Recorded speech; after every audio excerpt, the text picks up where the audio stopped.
정치평론가 유창선 박사 모셨습니다. 안녕하십니까, 박사님? 안녕하세요. 요즘 바쁘시죠? 예. 내일이 뭐 역사적인 날. 네, 글쎄 말입니다. 예. 내일은 어떻게 국회 가서 보실 건가요? TV를 보셔야겠네요. 그런데 그 시간대에 또 뭐 방송 생중계하는 게. 내일 TBS. 여기 나오시는군요. 와서 낮에. 예. 바로 내일 또 같이 하게 되죠. 예. 그러시군요. 자, 먼저 그 탄핵소추안이 하여튼 내일 상정되는 거죠. 오늘 보고되고요. 그죠? 예. 지금 보고 시간이네요. 2시니까. 네. 그 먼저 탄핵소추안 내용부터 좀 박사님 좀 설명을 좀 해주시죠. 예, 그동안 언론 보도 네. 그리고 검찰 수사를 통해서 이제 드러났던 내용 다 이제 종합이 됐다고 할 수가 있겠습니다. 네. 크게 보면은 이제 헌법 위반 행위 네. 이거는 이제 5가지로 분류를 했고요. 네. 그리고 또 이 범법 행위, 네. 위법 행위를 또 이제 4가지로 이제 분류를 했습니다. 헌법 위반 행위에는 논란이 이제 됐었던 세월호 7시간 부분, 네. 바로 이제 그 부분도 들어가 있고, 네. 그리고 이거 위법 행위 부분에서는 네. 뭐 직권남용 관련 내용이라든가 이 뇌물죄 부분 이런 것까지 이제 다 포함이 되어 있습니다. 네, 최순실 공소장에 들어갔던 내용이 위법 행위로 들어간 거네요. 네, 그렇습니다. 네. 지금 박근혜 대통령이 관련된 부분은 네. 현재까지 뭐 검찰 수사 결과 확인된 거 네. 이렇게 뭐 공식화된 거는 지금 기소된 사람들 공소장에 나온 내용들이기 때문에 네. 이제 그것이 이제 들어가는 그런 이제 식이 된 거죠. 저것도 들어갔습니까? 제3자 뇌물죄 관련 부분에서도 들어갔나요? 그런 부분들이 이제 뭐 들어갔습니다. 네. 다만 뭐 박 대통령에 대한 뭐 직접 조사가 이루어지지 못했기 때문에 그렇죠. 예, 그 부분은 이제 제외한 선에서 네. 지금 다른 사람들의 공소장에 들어 있는 내용 수준에서 그렇게 이제 들어갔습니다. 문제는 근데 이제 탄핵소추안의 세월호 7시간 부분, 아마 이것이 헌법의 대통령이 국민의 생명을 보호해야 된다. 이걸 위배했다. 이렇게 나온 걸로 알고 있는데, 네. 이 세월호 7시간 문제 때문에 지금 새누리당의 비주류는 좀 빼달라. 그런데 민주당하고 국민의당에서는 고민하다가 안 빼기로 결정했죠, 이 문제. 예, 네. 사실 그 세월호 부분을 넣느냐 마느냐 네. 이거 가지고 그동안 이제 우여곡절이 사실 이제 계속 이제 됐었습니다. 네. 당초에는 두 야당 같은 경우도 탄핵소추안 이제 발의를 할 때 네. 그때 이제 그거를 넣을까 말까 좀 이제 고심을 하는 그런 과정이 이제 있었는데요. 그러다가 이제 최종적으로 넣기로 해서 그 내용을 포함해 가지고 일단 이제 발의를 한 상태입니다. 네. 그런데 그 이후 새누리당 특히 비박계에서 좀 난색을 표했습니다. 그래요? 예, 그 부분이 이제 들어가면은 그러면은 반대할 수밖에 없다는 의원들이 몇 사람이 있다. 그건 왜 그런 겁니까? 그러니까 예. 지금 새누리당은 이제 비박계라 하더라도 네. 저런 정서들이 있습니다. 이 세월호 문제 자체를 좀 정치적인 문제로 자꾸 이제 그렇게 해석을 하는 그런 정서들이 있고요. 네. 그리고 이 세월호 7시간 부분이 아직 공식적으로 사실로 확인된 건 아니지 않느냐. 뭐 의혹은 있지만은 네. 그러니까 이거를 헌법재판소로 가는 탄핵소추안에 넣는 것이 좀 무리 아니냐. 그것이 이제 새누리당 비박계의 이제 얘기인데요. 네. 그래서 좀 야당 쪽에서도 이거를 좀 막판에 또 이제 고심을 하긴 했습니다만은 네. 지금 촛불 민심의 전반적인 이제 흐름이 세월호를 빼서는 안 된다. 그 여론이 워낙 강하기 때문에 지금 민주당 그리고 이제 국민의당 같은 경우도 이거는 뭐 뺄 수가 없다. 그렇게 선을 분명히 긋고 오늘 그거에 대해서는 결론을 내린 상태입니다. 그럼 민주당 입장에서 봤을 때는 모르겠습니다. 투표 전략이라 그러나요? 하여튼 탄핵 투표 전략으로 봤을 때는 어떻게 보면 좀 유연하게 그 세월호 7시간을 탄핵소추안에서 빼도 되는 거 아니야. 그런 의견도 있지 않았어요? 예, 사실 그동안 그런 의견이 있었죠. 네. 아까 말씀드린 것처럼 야당들이 좀 고심했던 것도 바로 이제 그 대목이었었거든요. 가결시켜야 되니까. 예, 일단은 지금 탄핵안 표결 들어가면은 어떻게든 의결을 이제 하는 것이 당면의 이제 목표인데 네. 혹시라도 정말 몇 표 차이로 이 가부가 갈리는 말이에요. 상황 네. 이런 것도 염두에 안 둘 수가 이제 없거든요. 네. 그렇게 보면은 일단 뭐 그 얘기가 맞든 안 맞든 간에 좀 요 비박계 얘기를 또 들어주고 빼면 어떨까 이런 더 의견이나 생각들도 뭐 없지는 않았는데 네. 특히 요 며칠 전에 지금 부상한 문제 있지 않습니까? 미용실 문제요? 예, 박 대통령이 그날 미용사 불러가지고 올림머리를 하고 있었다.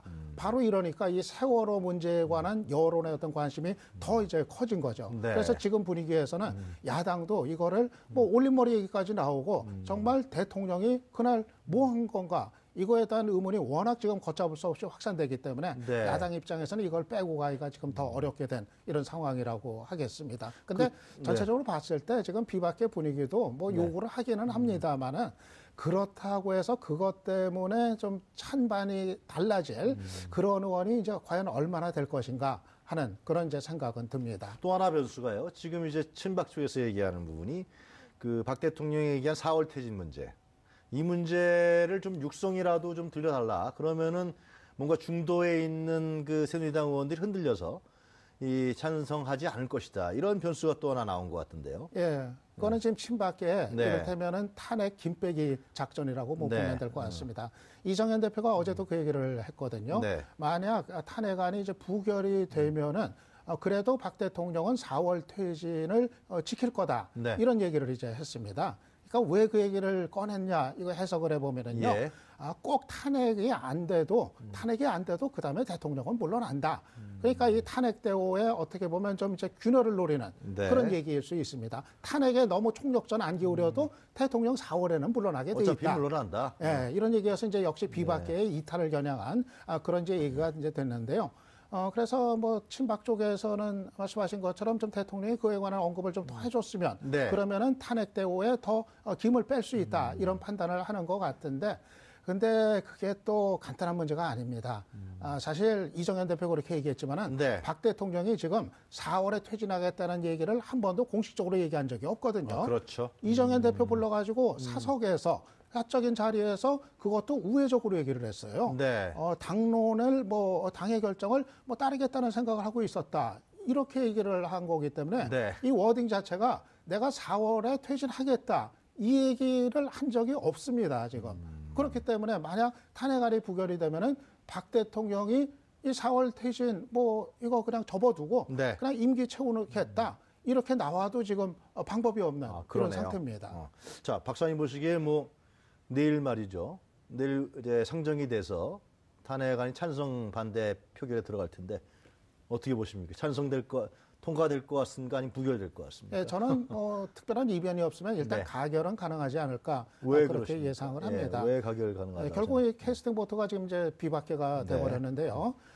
비박계도 지금 자신들이 죽고 사는 문제가 이게 돼버렸습니다. 네. 만약 이 대목에서 이제 부결이라도 돼버리면은 네. 결국 비박계가 틀어버려가지고 부결이 됐다. 그렇죠. 다 국민들은 그렇게 생각을 할 거거든요. 그러면은 이후 그 민심의 분노가 이제 아주 분출이 될 텐데 거기서 이제 친박 비박의 구분은 의미가 없게 됩니다. 비박도 역시 친박과 마찬가지로 패족이 될 그런 네. 운명에 처하게 되고 네. 이렇게 되면 내년 대선 앞두고 자기들끼리 따로 제기하려던 어떤 시도 이런 것도 다 물거품이 될 가능성이 대단히 이제 큽니다. 네. 그래서 저는 다른 명분이나 대의 이런 것 때문에 탄핵에 찬성하기로 했다면은 또 다른 선택을 할 가능성이 있는데 네. 바로 자기들의 이해관계, 네. 자기들이 죽고 사는 문제로 달려 있는 거로 생각하기 때문에 일단은 좀 이탈표가 그렇게 많지는 않을 거로 예상이 되는데 다만 그래도 지금 부결되면 어떤 상황이 발생할까요? 부결되면은 이거는 국가적으로 아주 대혼돈 상황이 국회의원직 다 사퇴 되는 한다 거죠. 그러던데요. 네, 야당 의원들은 지금 국회의원직 네. 이미 그 사직서 오늘들 다 써가지고 네. 지도부에 맡겼고요. 야당 의원들이 이제 총사퇴하는 배수의 네. 진을 치고 나선 상태입니다. 네. 물론 이제 그렇게 됐을 경우 이게 이제 보궐선거로 가느냐 아니면 국회 해산이냐 이건 또 이제 법적인 그 네. 다툼의 소지가 이제 있습니다. 근데 네. 그거보다도 더 이제 우려가 되는 거는 저런 겁니다. 이 분노한 국민들이 어떻게 하겠습니까? 그렇겠네요. 그때는 이제 질서 있는 퇴진이고 이제 모으고 거리로 나가고 아마 그렇게 되면 곳곳에 있는 새누리당 당사 네. 사무실들 유리창들이 안 남아나는 이런 상황이 되고 결국은 네. 이 분노한 국민과 경찰 또는 다른 네. 청와대 경호대라든가 이렇게 직접 충돌을 할 수 있는 네. 그런 상황도 배제할 수 없고 이거는 정말 국가적인 대혼돈 상황이기 때문에 네. 이거는 여야의 문제를 넘어서서 내일 이 국회에서 탄핵안이 가결되지 않으면은 우리 나라 전체가 정말 불행한 아주 네. 우려할 그런 사태를 맞게 된다. 그 생각을 할 필요가 있겠습니다. 일단 내일 가결이 되면 이제 박근혜 대통령은 대통령 직무정지에 들어가는 거죠.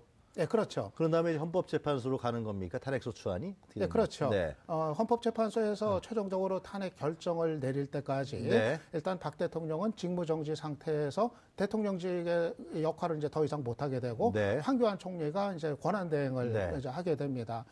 그런데 과연 그 기간이 얼마나 될지는 유동적입니다. 글쎄 말입니다. 그거 참. 예, 네. 지금 박한철 헌재 소장이 1월 말에 네. 임기가 만료가 되거든요. 네. 지금 야당이 이 탄핵 소추를 서둘렀던 거는 박 소장 임기 중에 하는 게 그래도 유리하다. 아. 이렇게 판단을 하고 그렇게 이제 서둘렀던 건데 네. 근데 그거는 헌법재판소가 1월 말까지 뭐 결론 내줄 거라는 아무런 보장도 이제 없습니다. 그렇죠. 예. 그래서 아마 또 박 대통령 측에서는 네. 최대한 시간을 끌려고 할 겁니다. 여러 가지 또 그 심리 과정에서 네. 최대한 또 이 사실관계라든가 이 시간을 끄는 그런 이제 작전으로 나올 가능성이 이제 네. 크기 때문에 아마 상식적으로 봤을 때는 현실적으로 대략 한 몇 개월 정도는 결론이 날 때까지 좀 소요가 되지 않을까 네, 예상합니다. 아무래도 뭐 국정 혼란은 뭐 불가피하다고 볼 수밖에 없겠네요. 네, 그렇습니다. 또 황교안 권한대행 체제가 됐을 때 네. 황교안 대행이 또 어떤 식으로 이 국정을 운영할지 이것도 대단히 이제 불안하고 갈등의 그 폭발 가능성이 네. 또 높은 그런 부분입니다. 우리 박사님한테 더 듣고 싶은 얘기가 많은데요. 내일 또 3시에 나오실 거죠? 네. 네, 그때 또 그 상황을 지켜보면서 좀 더 구체적으로 한번 박사님 고견 듣도록 네, 하겠습니다. 그러죠. 오늘 말씀 감사합니다. 네, 지금까지 시사평론가 유창선 박사였습니다.